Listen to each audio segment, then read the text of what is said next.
Olá, meus amigos, sejam muito bem-vindos a mais um vídeo do nosso canal. Meu nome é Felipe Piccone, eu sou advogado e sócio do escritório Braz Medeiros e Piccone Advogados, e hoje nós vamos tratar de um tema que está muito em voga nessa pandemia. Devido a esse lockdown, essas restrições de locomoção, de trabalho, muitas pessoas não têm conseguido arcar com seus custos diários. Isso tem feito com que elas acabem parando em cadastro de inadimplente. Você já ouviu falar sobre isso? Com certeza já. Sabe aquela expressão assim, fulano está com o nome sujo, está no SPC e Serasa, ele está negativado. Então, é sobre isso que nós vamos falar, porque antes disso acontecer, eles têm que respeitar um procedimento. E quando esse procedimento não é respeitado, você tem direito a um dano moral, sabia disso? Na maioria das vezes. Fique conosco que nós vamos falar mais sobre isso.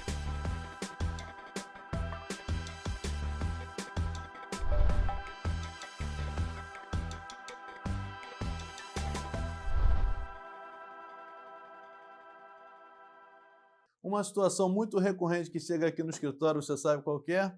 As pessoas têm seu nome inscrito em cadastro de restrição ao crédito e não fazem a menor ideia como isso aconteceu. Você sabia que isso é errado?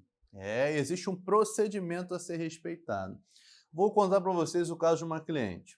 Uma cliente nossa foi tentar um crédito e ela teve o crédito negado, porque ela estava devendo, estava com o nome sujo, negativado, sabe essas expressões que vocês conhecem? Então, disseram para ela que ela estava com o nome negativado e ela, quando entrou no site do SPC Serasa, estava lá, débito com operadora de telefone, R$ 1.250. Ela me ligou e falou assim, ué, Felipe, como assim?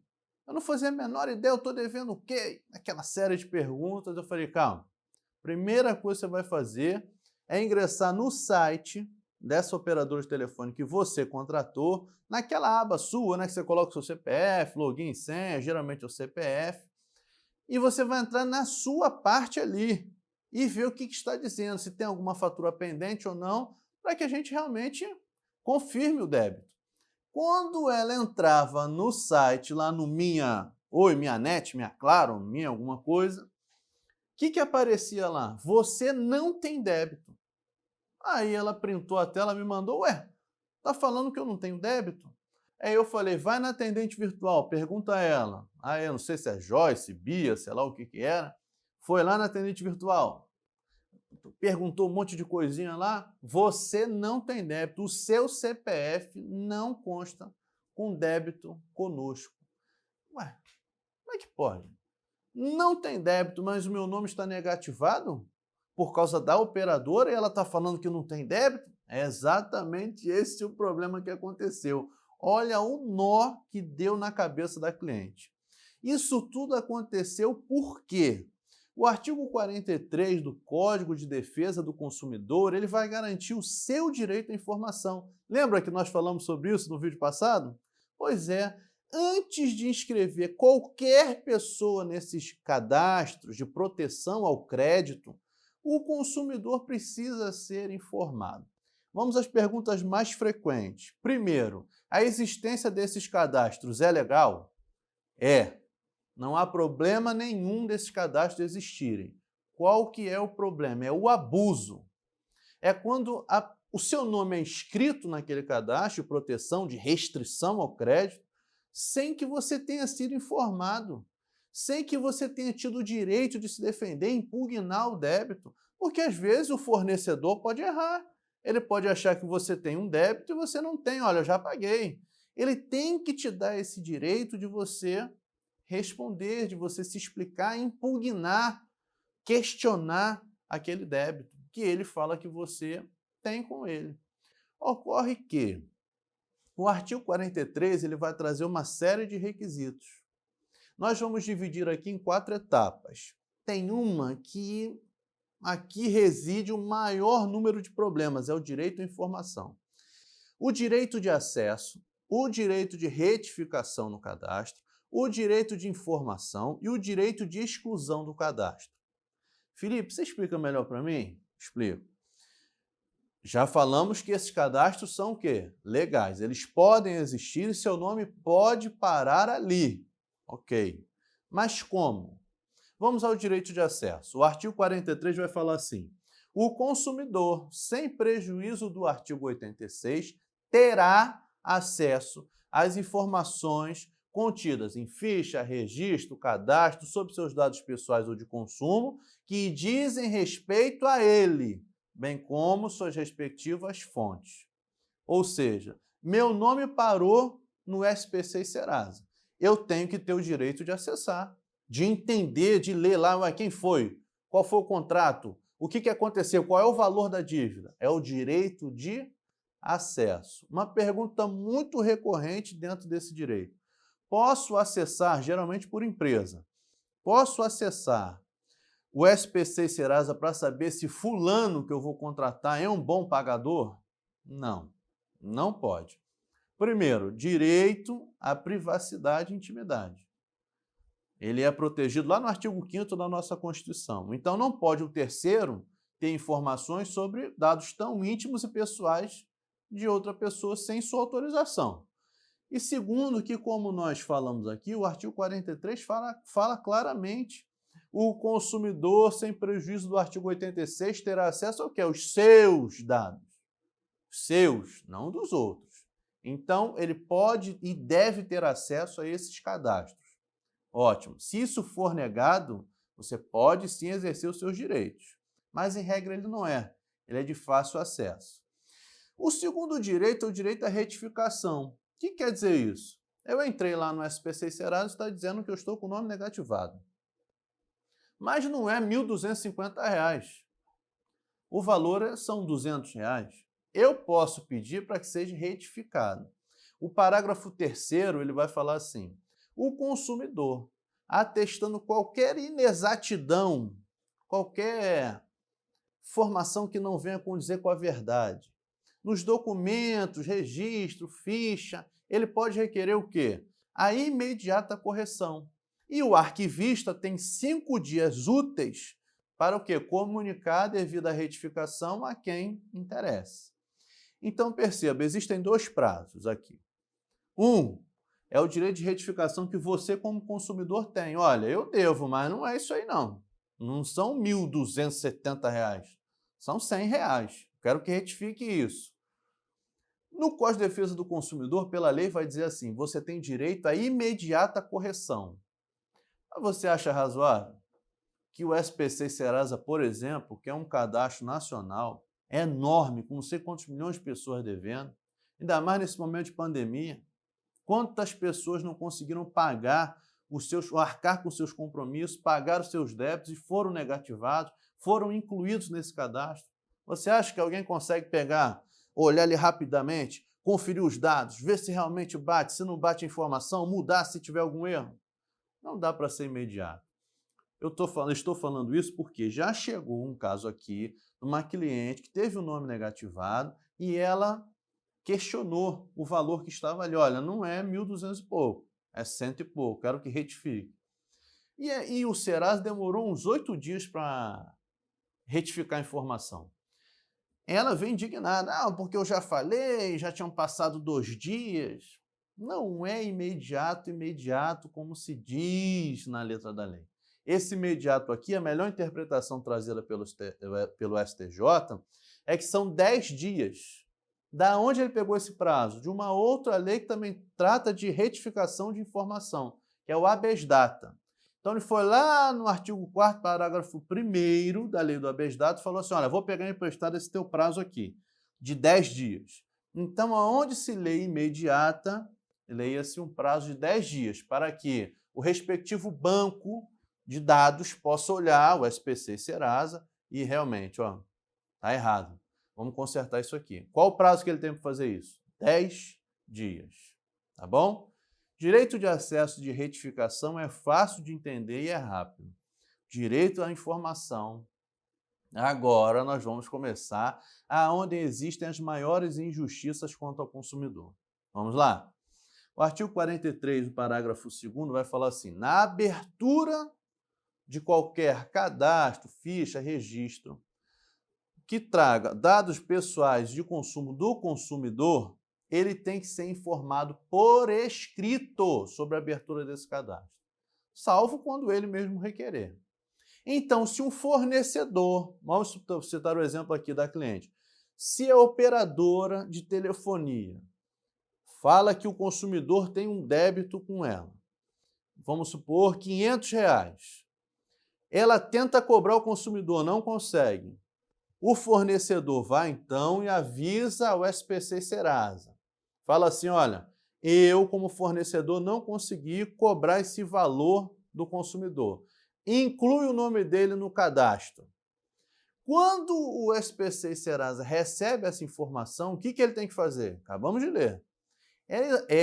O SPC Serasa, esse órgão, tem que emitir a você, consumidor, o quê? Uma carta, uma declaração, falando o quê? Olha, você, consumidor tal, tem um débito de tantos reais com a empresa tal, explicar tudo direitinho nessa comunicação. Para que isso? Qual é a finalidade dessa norma? Simples. Permitir que você, como consumidor, ao tomar ciência dessa notificação, 1, pague. 2, olha, eu não devo isso não. Está pago aqui e você justifique antes do seu nome entrar no cadastro inadimplente. É só por isso, é permitir que você se defenda. Só que por muitas e muitas e muitas das vezes, seu nome vai para o SPC Serasa sem qualquer tipo de notificação.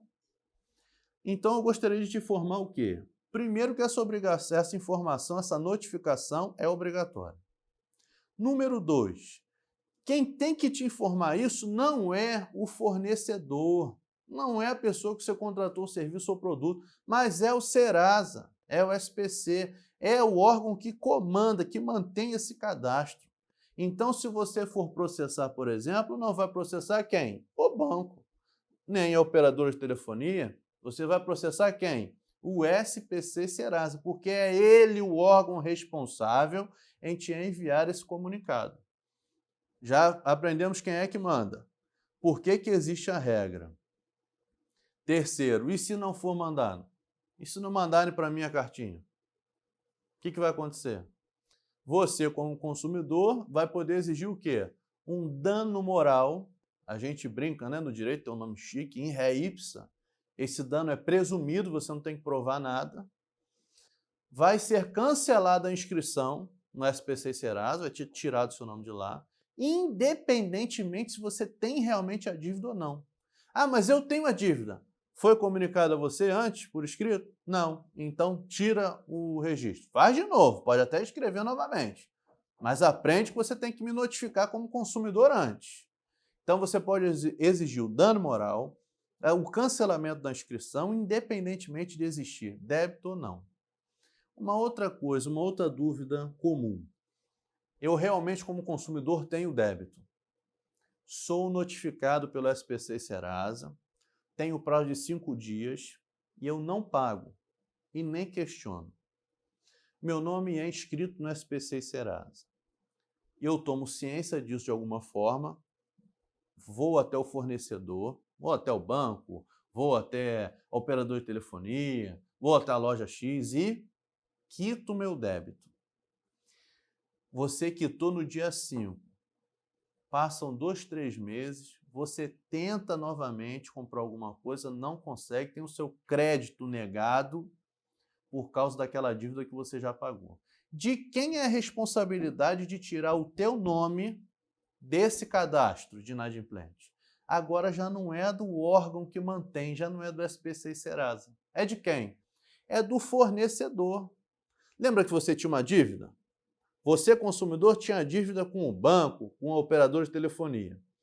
O SPC Serasa, ele só sabe que você tem essa dívida porque o fornecedor falou para ele, olha, ele está me devendo, hein? Pode escrever ele aí que eu não estou conseguindo cobrar ele não, pode escrever ele no cadastro inadimplente.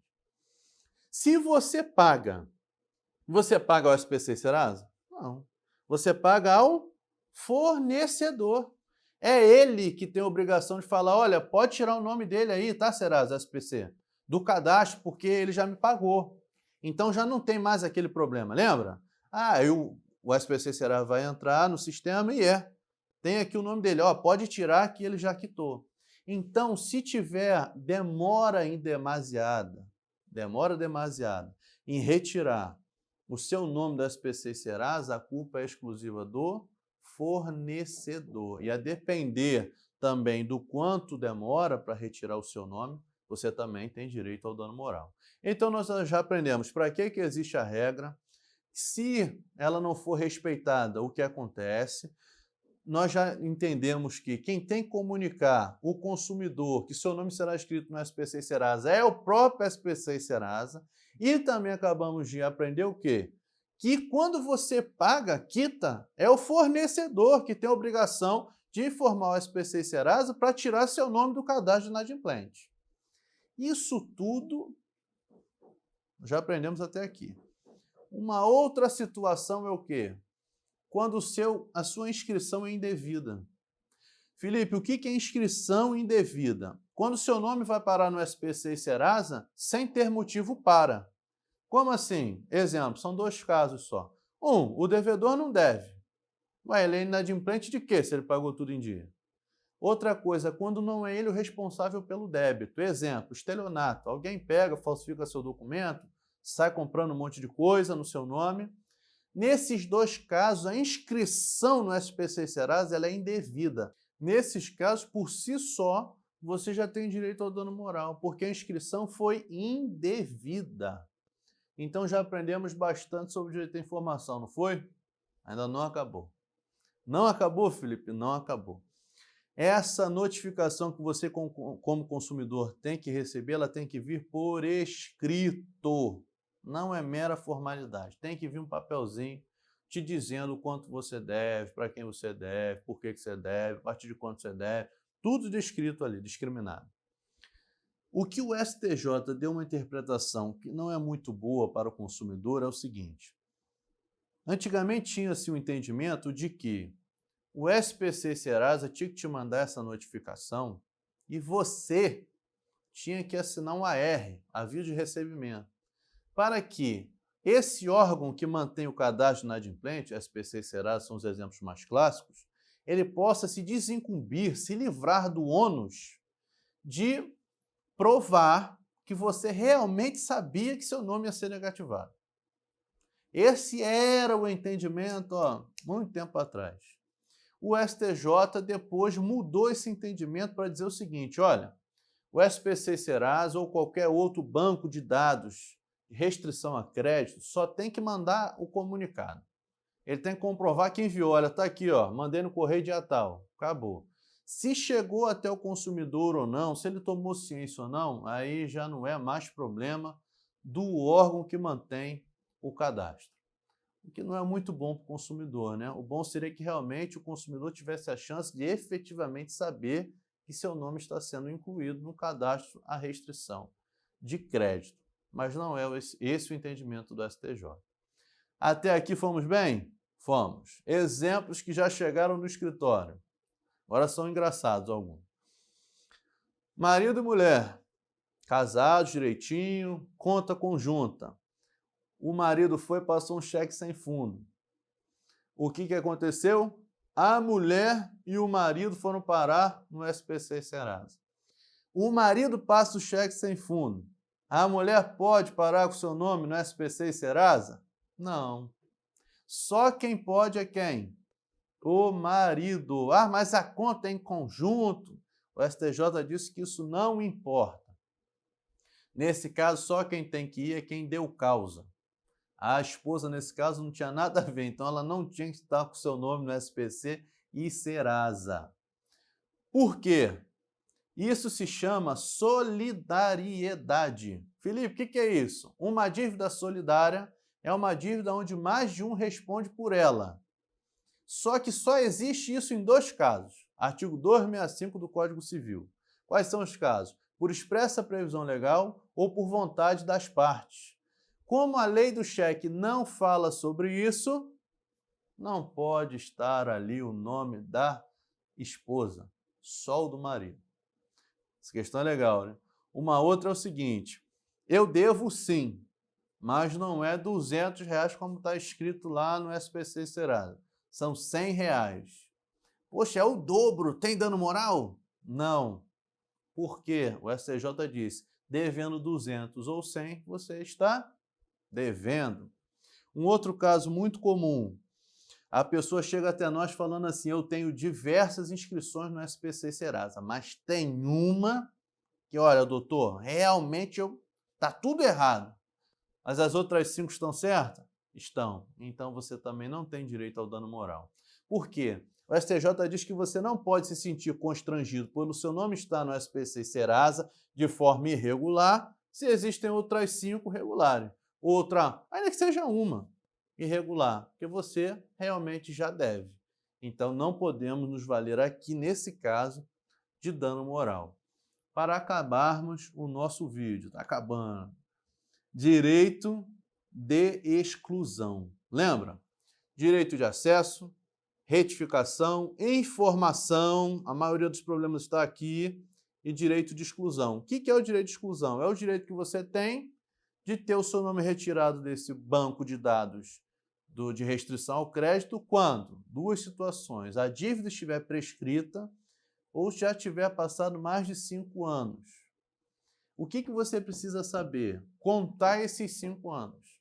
O Código de Defesa do Consumidor não vai te falar qual é o termo, juridicamente falando, a quo, o termo que inicia, quando começa esse prazo a contar.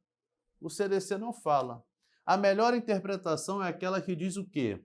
Que você conta esse prazo de 5 anos no dia seguinte ao do vencimento da dívida, do débito. Então, se ela vence dia 25, eu começo a contar os 5 anos a partir do dia 26.